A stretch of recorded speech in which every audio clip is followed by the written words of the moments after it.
All right, welcome to Halitics on this Thursday, the 20th. Sorry for the late start, folks. Just had a few little tech issues, got some new equipment in town, and a special guest, Nick, and I wanted to make sure I had his title up. So, first, let me welcome Professor Edward Shortman from Kenyon College. He is an anthropologist and has been at the school for, my gosh, you've been there so long, Professor. You've been there longer than since I graduated from college. And my sisters were at your beautiful bucolic campus there in Gambier, Ohio. Yeah, that makes me feel nice and young. Well, I got a nice picture of you up there too. So we're Uh, very excited to have you. Thank you. And your photo. And tell us, Nick, who you are and why you're here. Yeah, my name is Nick Becker. I graduated Kenyon College last spring, class of 22. When I was a student, I was a work study student. I worked in the library and a couple other places on campus. And in my junior and senior years, I became involved in Case Block, the Kenyon Student Worker Organizing Committee, which was a campaign to form a recognized wall-to-wall union of undergraduate student workers at Kenyon College. And right now I'm working with two other alums who are graduated my year and the previous year, who are currently supporting the current student workers who are continuing to fight for improved conditions and union recognition. And so I'm still based in Knox County and excited to be here. Thank you for having me. And you're welcome. It's great to have you. Thanks for joining us. What does KSWOC stand for? The Kenyon Student Worker Organizing Committee.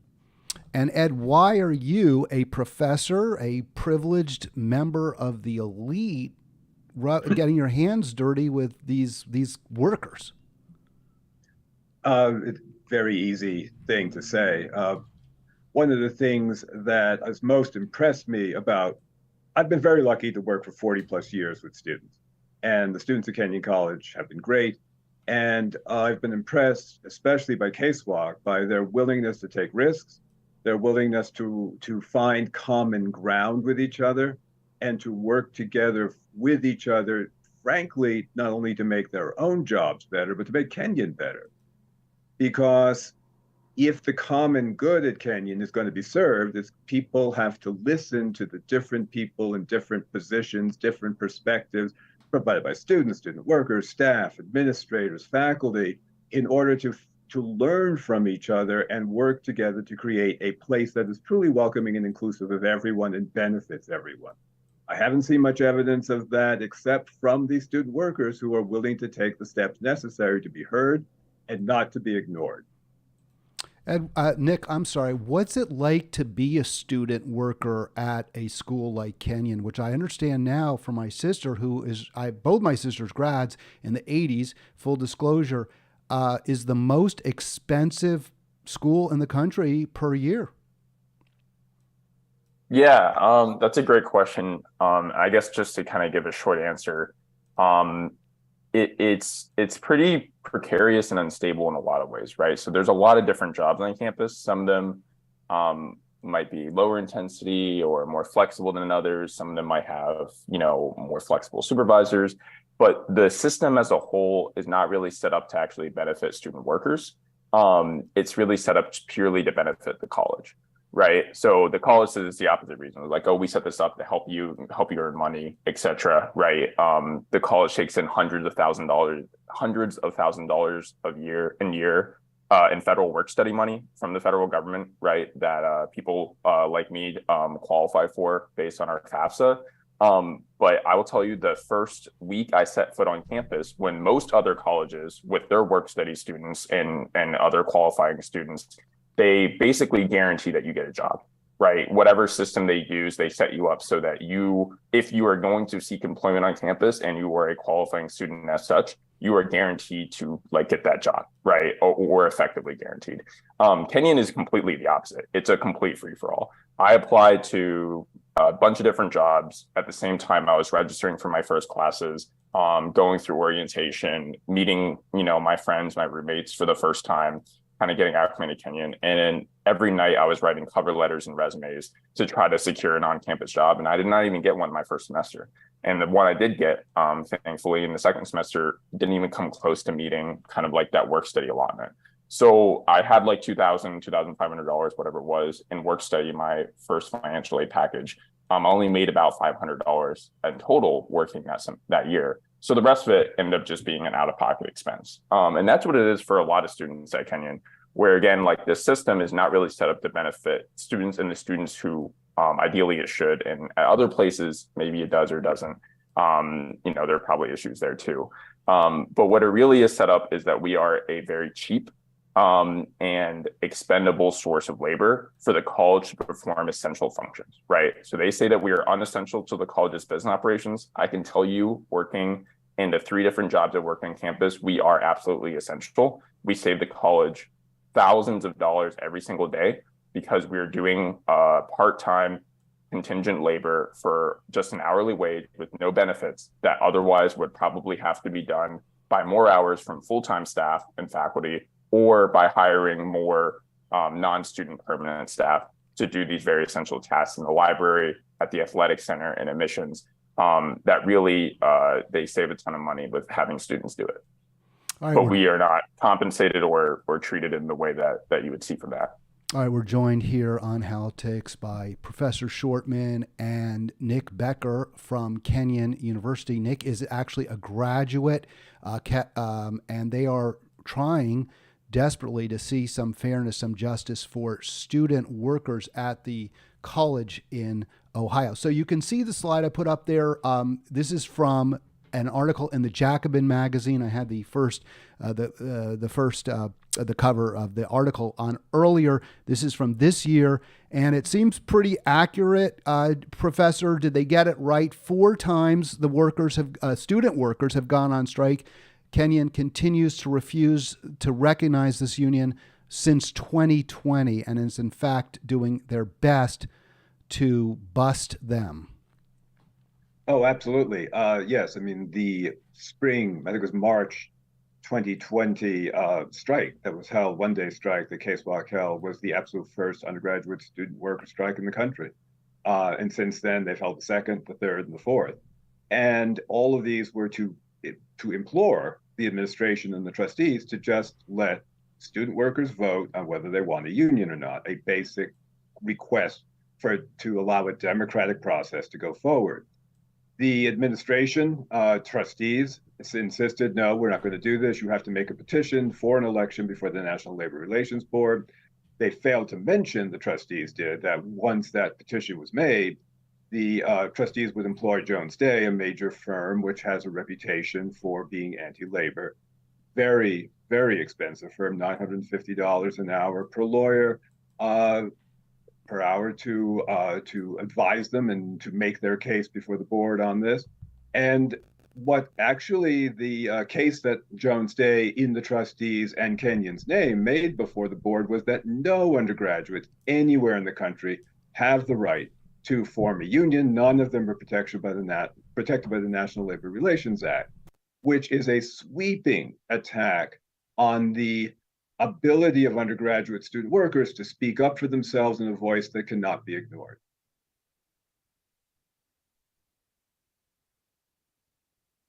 I'm sorry, just lost in thought for 1 second there, Professor.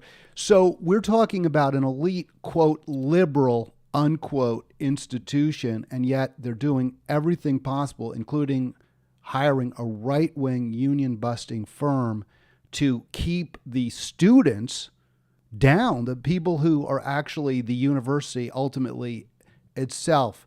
I want to just make this a little political statement and get your response to this.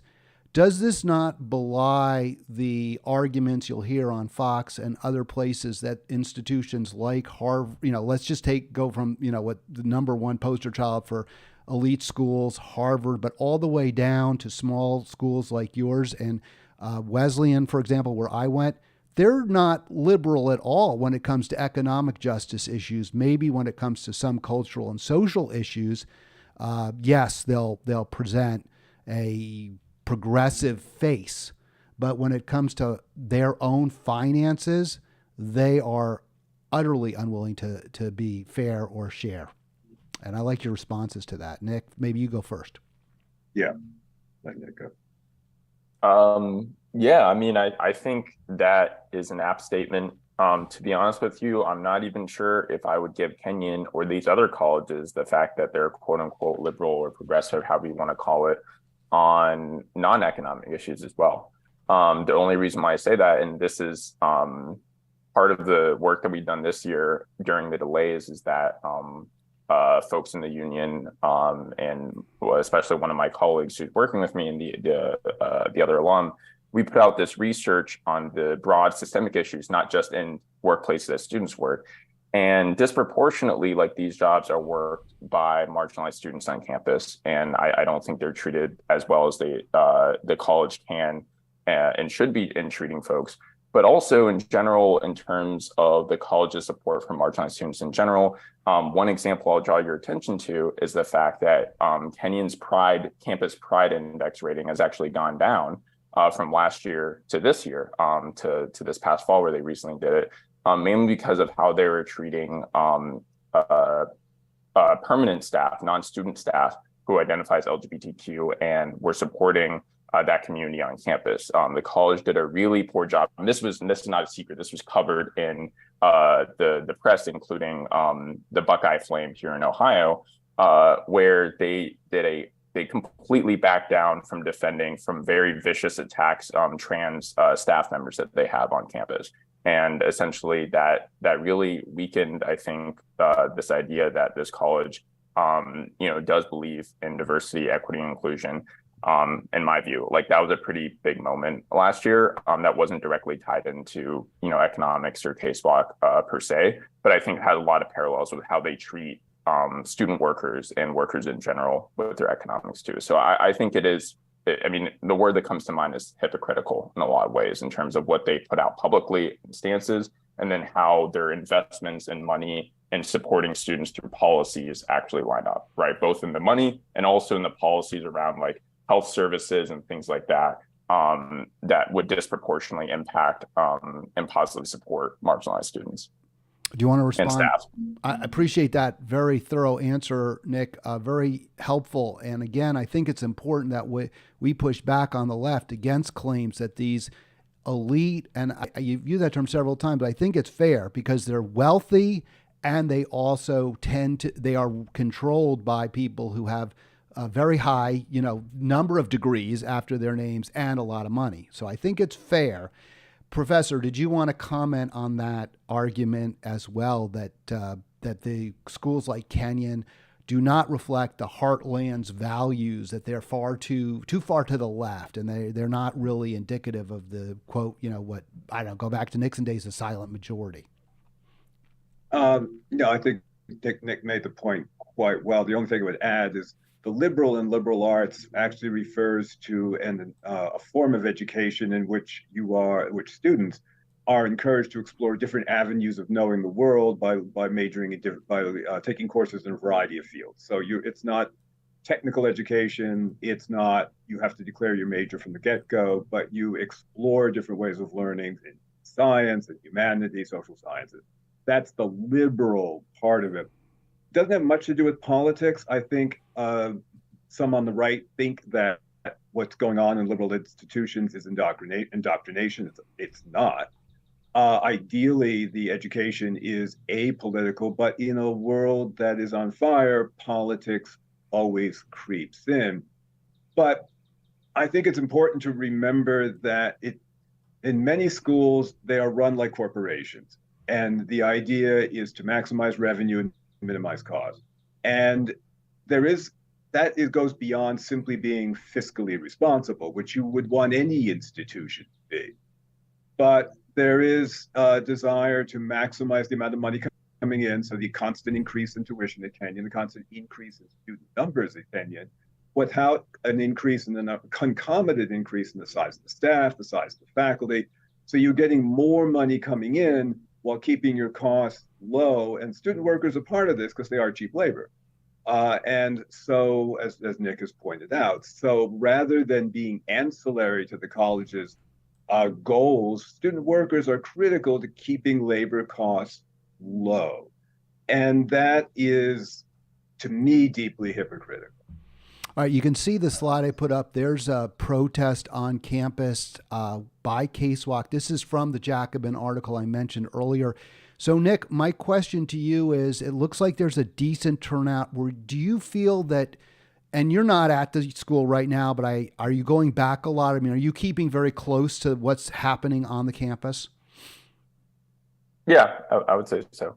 So my question here is, do you feel that, or are the students who aren't work study students supportive of your actions to unionize and to organize for fair working conditions? Yeah, I think it's a good question. I mean, my experience is yes, obviously it's not unanimous, and there's various kind of opinions and whatnot, especially when you break it down by class and background. But at the same time, like, I had some friends and I knew some folks during my time when I was a student there, when Case Walk started, who probably would identify as coming from a more privileged position, may have worked or not worked on campus, but didn't necessarily need to work, right, for the money for whatever reason that might be, paying off loans, whatever that is. But they still supported what we were trying to do, either because they had a friend who did work for the money, did experience some really tight situations with the health center, with student debt, with whatever that might be in terms of the college's policy, and that were squeezing them economically. But also in general, I think what we've tried to do this year, and I think we're still in the process of building this argument out to the community, is that a student worker union cannot just fight for student workers in the workplace and improving their immediate conditions, which is the most important thing and something we'll definitely do with the union, and we have done through organizing. But we can also fight for the common good of the whole community, right? And that includes, rich students too. That includes improving our campus health center, which is woefully understaffed and underfunded based on the data that Kenyon provides to the federal government, right? And it has been for quite a while. It would be removing policies and bans on certain types of peer support services that would really dramatically improve the mental health and support for students who have experienced like sexual harassment, sexual assault that other schools have that Kenyon has banned, right? These are things I think a student from any background would benefit from. I think students from certain marginalized backgrounds would benefit a lot more from. But I think that's something that we've seen other higher education unions really take up the fight for. And the most recent example I'll just point to is the Rutgers University grad students and adjuncts who went on strike and not only won really key improvements for their own staff who were covered by the agreement, but also some broader demands around student debt, around rents, for graduate and undergraduate students, around community investments from the university and the New Jersey communities where they're situated, that I think should be a model that every higher ed union, I think Case Walk included, should be following. What about organizing with workers who are not students? Is that something you've considered or talked about? Because it seems to me we do need in this country a broader union movement with true unification among workers across. I mean, because even as students at a school like Kenyon, you are different from, say, a construction worker or somebody who works in a Starbucks or a fast food. So how do we unite even across these kinds of educational lines and perhaps ultimately class lines in support of workers? Yeah, I mean, I can chime in on this. I'm really glad, Brent, you brought that up, and I'm glad you mentioned construction workers because, as a matter of fact, during the entire time that Case Walk has been active, we've actually built very strong relationships with non-student workers in a variety of ways. So Kenyon, I think, kind of uniquely to other small liberal arts colleges in this area or just in general, is actually pretty highly unionized in the non-academic staff. So we have 2 unions that represent maintenance workers on campus. Our dining hall workers are outsourced to a third-party vendor, but is represented by a union. And there's a very rich labor history of these unions kind of pushing back against the college, often with student, faculty, and alumni support to improve their conditions, get fair contracts, that sort of thing. And from the beginning, we've been supported, especially by the maintenance worker union, UE Local 712. They're part of the same parent union that we're affiliated with. They attended many of our meetings, many of our rallies and actions, and stood up for us around our issues. And we did the same whenever they had issues and were advocating for better conditions at the college. And the reason why this resonated with me is you mentioned construction workers. Kenyon has actually been embarking in hundreds of millions of dollars in new construction over the past 8 years or so, especially during my time on campus. And a lot of that work, not all of it, but a lot of it is being done by union construction labor. And as a matter of fact, we actually had reached out to some of those folks.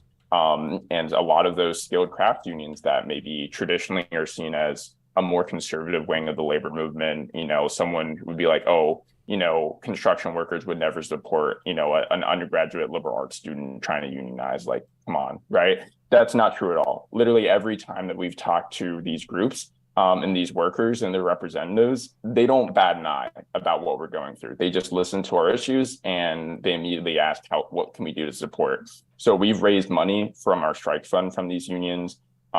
They've come to our rallies. They've written letters of support for us. And that's something we want to continue as a relationship going forward as well. So that's something I think I would hope other student worker unions, I don't really know what that looks like, but I think that's something that is either being done in other places, and if not, definitely should be done.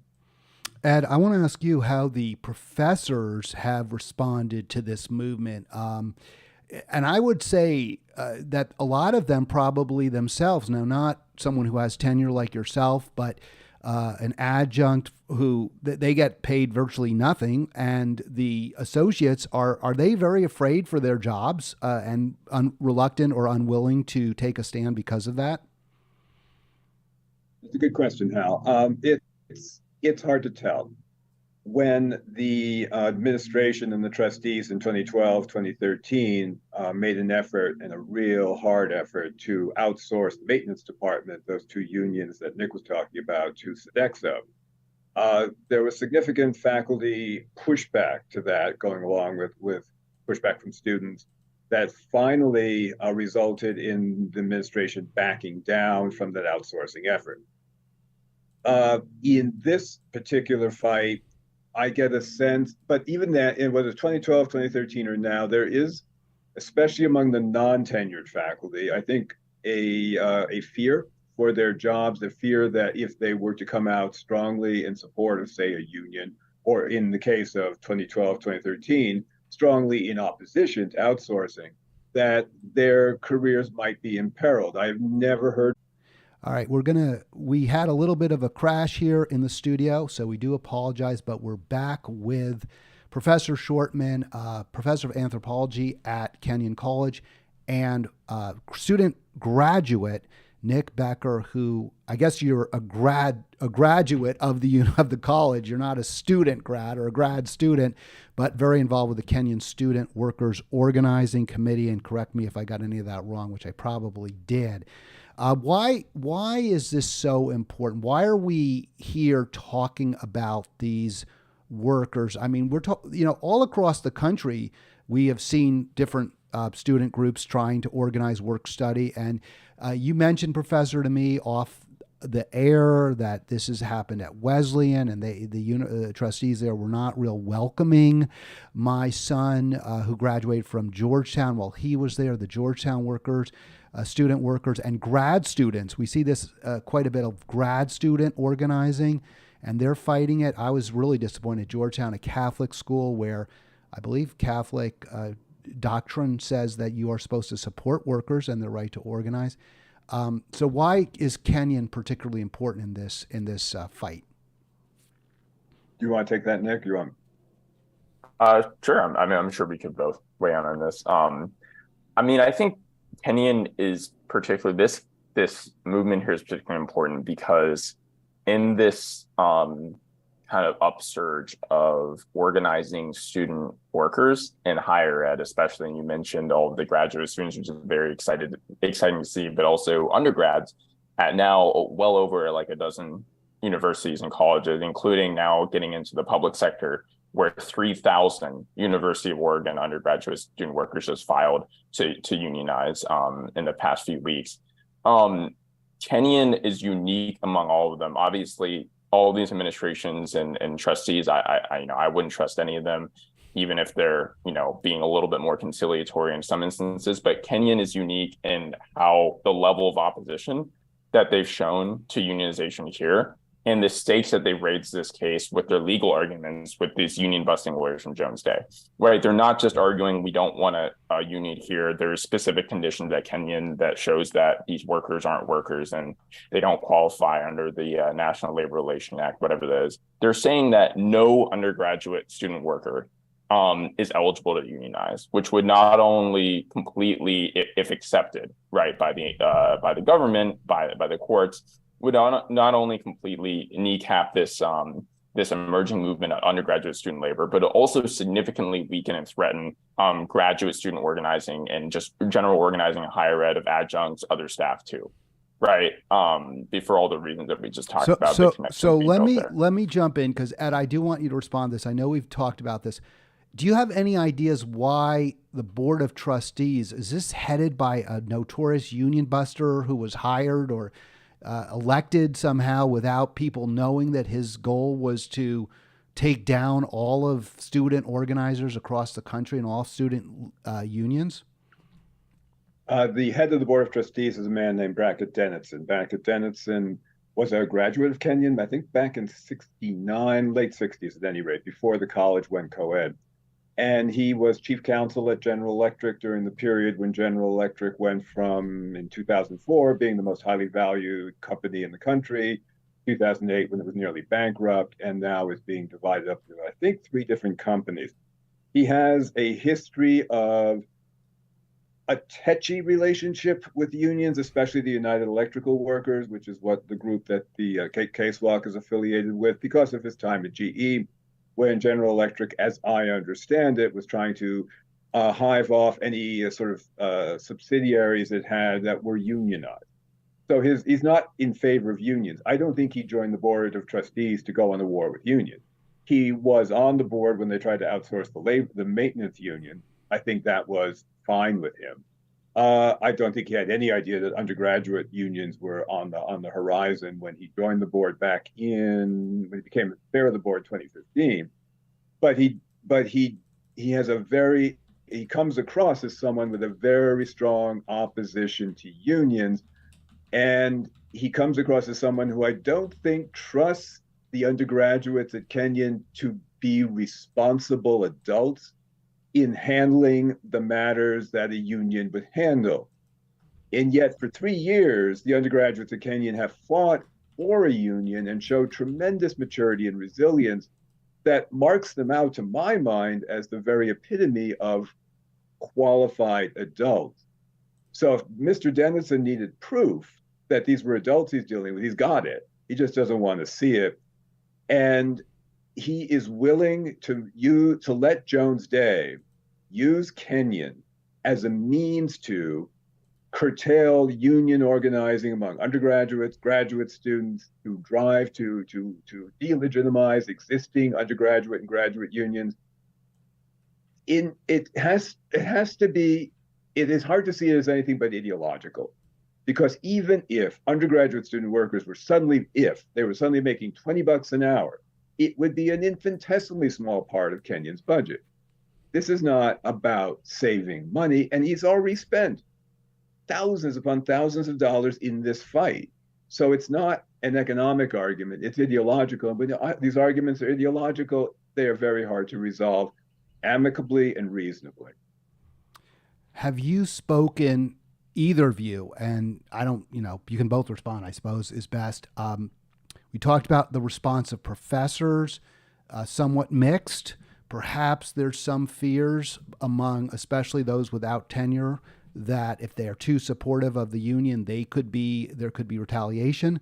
What about alums? Do you have any sense that there might be some organizing within the alumni community and beyond? I mean, Nick, obviously you're an alum, and my sister, who I mentioned earlier, is very much passionate about this. is that happening? A, and B, in my view, and I'd like you to comment on this, so it's a related question, is that the only way to really change the course that this board is following? In other words, pressure from alums that leads to reduced contributions unless they pull back their opposition. Is that the way forward for the working students at Kenyon? I see you nodding, Nick. Do you want to go? I'm just nodding because I think that's a really important topic. So just to answer your first question, we've had really amazing support from alums. And I just really want to point that out. When I was a junior, over 400 Kenyon alums signed a letter demanding that Kenyon voluntarily recognize K-SWAT and avoid this whole process they now gone under. And obviously Kenyon ignored that. Maybe they sent a response, but they obviously didn't take that into consideration. But that was really helpful, I will say, as a student, working at Kenyon at the time, to see that there was a really broad and, deep support from Kenyon alumni for what was happening, especially from Kenyon alumni who used to be student workers at Kenyon. And we're sharing a lot of really powerful stories about how, they felt mistreated. They felt, if they were paid better, we would have had better economic prospects after graduation. To answer your second question, I think that's absolutely alumni support and kind of, focus support on this issue will absolutely be key to victory and be key to getting Kenyon off this very self-destructive path that not only hurts student workers, it hurts the whole institution. And I will just say one thing for any alumni watching this or listening is that Kenyon's bicentennial is coming up next spring, right? So this is, I guess, bicentennial will be 200th anniversary, where Kenyon has plans in the works to use this to raise a ton of money, right? That's what these colleges and universities do on these occasions, raise a lot of money for their endowment. And in my view, that's great. They want to do that, right? In my view, that money should not be spent toward union busting. So if you're an alum and you start getting asked to donate, to come to these events next spring, you should look up K-SWAT, you reach out to us. And if they are still in this dispute where they're challenging our right to exist as workers and to have rights under the law, I don't think you should give them a penny, because it's going to a very nefarious thing that is not actually supporting the educational mission of the college. If they reverse course, then I think, donate to the college, support it, as alumni have been doing for quite some time. But at this time, it really, I would think twice about doing that, especially where that money is going. It's going to some very bad actors, some right-wing lawyers. Frankly, the kind of people who helped Donald Trump try to overturn the 2020 election is the depth of what we're talking about. So yes, I think alumni have a big role to play in that, especially in the coming year. All right. And Professor, instead of answering that question, I'm going to morph it into a slightly different question. Or actually totally different. So you're an older gentleman like myself. Or let's just say we're middle-aged. You've seen a lot of changes since you started, and I think 1980 was your first year teaching at Kenyon. Are we seeing these types of, conflicts between workers and the board and not just in colleges but across the country? You're seeing more tensions between different identity groups. Do you see this as in part because of the massive inequality that has grown in our country over that period of time since Reagan was president, cut the top marginal tax rates, raised taxes on the middle class? We've seen jobs offshored. I mean, I know this is a big, huge question about the entire polity, but doesn't the unraveling within society mirror the unraveling of our economy so that it no longer works for a middle class? We don't even have a middle class anymore. Yeah, we hardly do. Neoliberalism, which came in primarily with Reagan, of course, Thatcher in Britain too, has truly done tremendous damage by concentrating so much wealth in so few hands. Various members of Kenyon senior administration have made the case that the Kenyon's way forward is by attracting as many as possible from the top 3% of the income bracket and using their money as the high, tuition here. Tuition and fees will now be about a little over 83,000 as of next year per year. And using that money to subsidize the college, to subsidize those students who are in various forms of financial aid, at least in part. That basically enshrines class differences very deeply here. And I have heard from a number of students, some I know quite well, who have been told by what are called full pay students, the ones who can pay that full amount right up front. They've been told by full pay students that the only reason the students on financial aid are here, is because of the money that those full pay students buy. Does that mean all full pay students talk this way? No. Does that mean that all full pay students have this attitude? No. But it is here and it is pervasive. I worked with a student who did a study of first generation college students here at Kenyon back in 2018. One of her findings was that first generation college students were very concerned to mask the fact that they did not come from affluent backgrounds. They did everything they could to try to fit in to what they saw as the dominant culture of affluence at the college. That tells me that there is a great deal of anxiety over class at Kenyon that is often unspoken and rather effectively masked. And yeah, sure, as wealth is concentrated in ever fewer hands, the future of Kenyon, as some see it, as some in the administration, I think, and trustees see it, is to appeal to that niche market of the very wealthy. Some time ago, a Kenyon professor remarked, Kenyon's job is to humanize. Kenyon's job is to humanize the wealthy, not to educate the middle class or the poor. And I don't think that anybody's going to stick that on a brochure for the college or on the website. But there is a feeling that that is where this is going, and this is becoming more deeply entrenched. So if Kenyon wants to be a force that operates against that basic inequality, they need another course of action.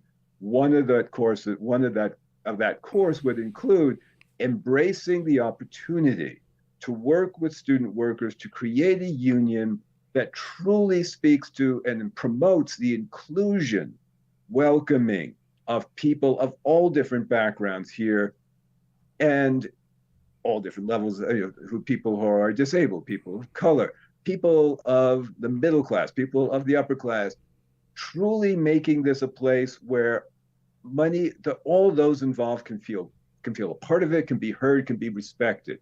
Attacking your student workers for forming a union and attacking them in with such fervor is the very means of dividing the place rather than uniting it. Well, and also let's make no mistake, and you've said it several times, but I want to underline this, that the trustees are actually in the vanguard of the anti-worker movement, deliberately trying to undermine gains made not just at your school, but across the country. So it's beyond just fighting at that one location, but they're really just trying to roll back any justice or protections that workers might have at schools. And exactly. And it's a national agenda being fought on a local level. So what I always like to have some kind of call to action. I'm going to kind of put this on you guys. Just share the video, right? Hopefully some people will, one or two people who see this video who have some influence at Kenyon could make a big difference. So that would be my suggestion, because you know better than I do. I don't know if there's other ways we can ask folks, if you're watching, please do reach out. If you know anyone at Kenyon, if you know any of the trustees, tell them that they've got to stop this. They got to fire Jones Day, and they got to sit down with the workers, and they'll save themselves a ton of money. I mean, think of all that money, $1,000 an hour for these sleazy. Well, I mean, I'm a lawyer, so I'll use every nasty word in the book to describe my former profession, because it's so disappointing. I'll just say this as someone who went to Georgetown, there was a lot of. There was some, I won't say a lot, but there was some he's feeling that we were there to try to make the world a better place. There were people who had ideals, and that portion of the legal community remains, but they're certainly, if not outnumbered, certainly out-earned, and the visibility of lawyers who are doing good works, public service, is certainly not something that most people see when they look at lawyers or they think of the profession. 2 points on that, Hal. Very good points that you made. I'm going to the second point, I'm actually going to turn it over to Nick. But the first point is, I think a lot of people, and probably even the trustees here at Kenyon, do believe that what they're doing at Kenyon is trying to make a better world. I think if you try to make a better world without talking to the people whose actions and decisions who are affected by your decisions, if you don't talk to them, involve them, and really take them seriously, I think you do a lot of harm in trying to impose on others what you think the better world is. And I think that's a real danger that Kenyon's trustees are running here, is that they are imposing a greater good on Kenyon without really listening to those who are affected by these decisions about raising tuition, about raising the number of students, all of these decisions. In the disabilities community, there's a very powerful statement, which is nothing about us without us. That is what a union guarantees, is that nothing about us as student workers is going to happen without our input. Now, there is something people listening to this broadcast might consider doing, and that is contributing to the healthcare fund that K-SWAC has organized. Nick, you want to talk about that? Yeah. So yeah, one thing that we've been doing this year in the midst of these delays is we started a pilot program with a provider in Columbus on the direct primary care model, to essentially establish a connection between our members who have had inadequate or frankly just like really bad experiences with healthcare access here at Kenyon on the Kenyon student insurance plan and at the health center here, with a provider that will actually care for them and provide really high quality care. So we think this model is not only good in the immediate sense, we have 20 students that are already on this program and receiving care, but we actually hope to use this as a model to negotiate as a healthcare benefit in a union contract based on some of the precedents that's been established by grad student unions with healthcare funds that they've won from their universities.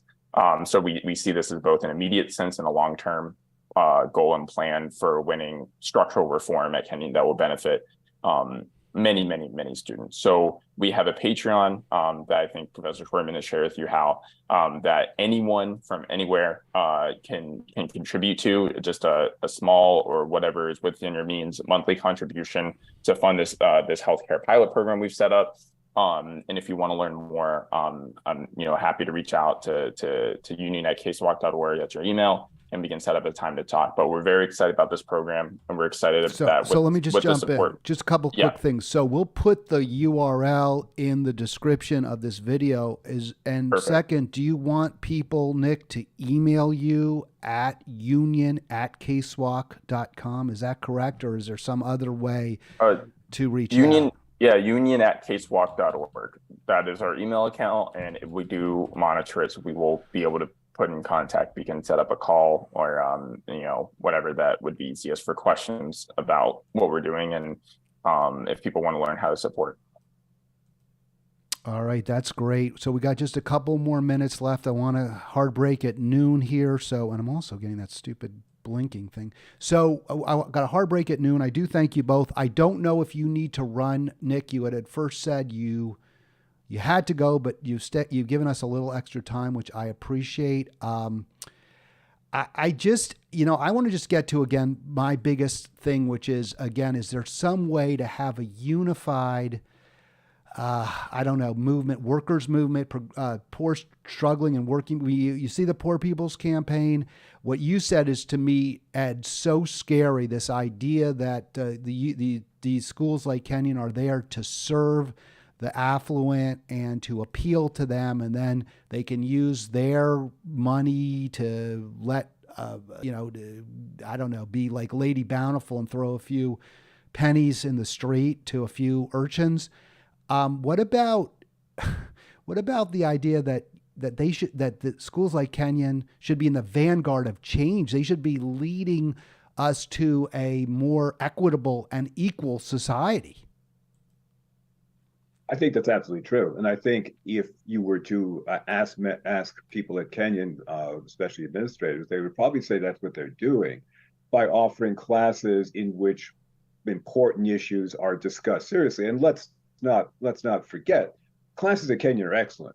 Professors here are first rate. Their relations with students are great. It's getting a little tougher as you have a fixed number of faculty and a rising number of students, but students are great. The faculty's commitment to teaching is unparalleled. But to what extent does what you learn are you encouraged to put what you learn into action? Because a lot of the debates that go on in classes should lead to action, and that action should be in what one is to make that better world, to change the structures of power and decision making that are so that they are far more equitable than they are. So on the one hand, you have this dichotomy. You have in the classes open and free debate that is truly can truly lead to epiphanies. And I've seen it over and over again in students. But on the other hand, you have the way the college is run is very much on the model of the very thing that you are questioning in the classes. And that level of dissonance can be quite alarming, and more so as the world gets more difficult, because the world is on fire, literally in some cases. But the inequality, climate change, which is part of that, and to expect that students are supposed to be sit and learn about it, but not act in it and act to change it is self-defeating. And if your model of Kenyon is the place where you can learn but not act, learn but not act in support of each other, for each other, to change the world for the better, then Kenyon's got a problem. And it's not because the faculty aren't good, because they are. It's not because students aren't bright, because they are. There's a problem in the trustees, in particular, who seem to be trying to create a model of the world, a model of the college that fits a world that doesn't exist anymore.